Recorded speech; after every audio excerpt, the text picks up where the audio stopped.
lang ma no no ya faro oh sugar ano ne ya toli ani lang ma no no ya faro oh sugar ano ne ya toli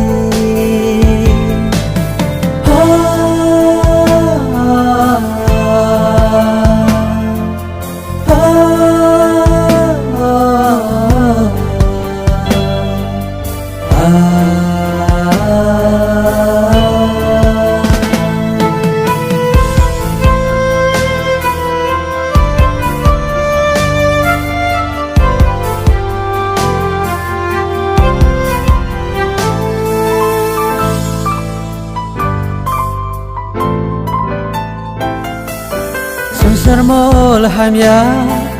yagulo fayo sumsong tong muro belok mang tonggo ani polaran sawui tonggo ang palmaya kemangge tonggo oh subra kosondi ani tonggo no oh subra nini ko thai baya no bengi ani lang ma no no ya faro oh sugar ano ne ya toli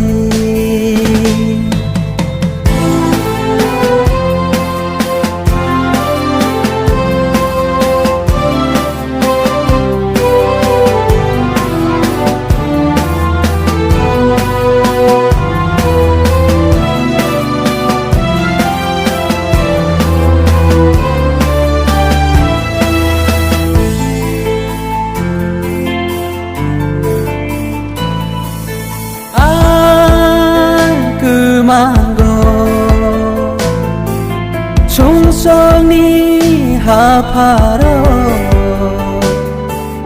thei blang bu sa ba palmaya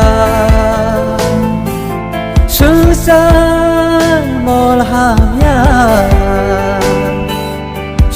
song ni banta kaya ano lam sodi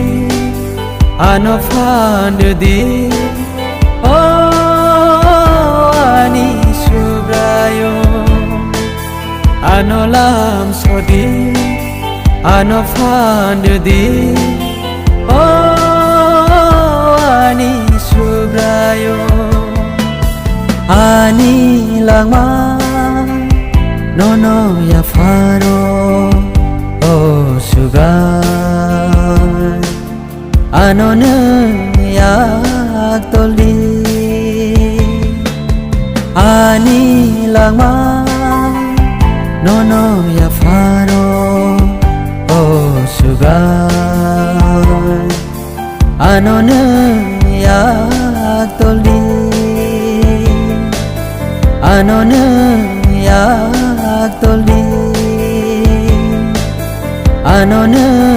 ya toli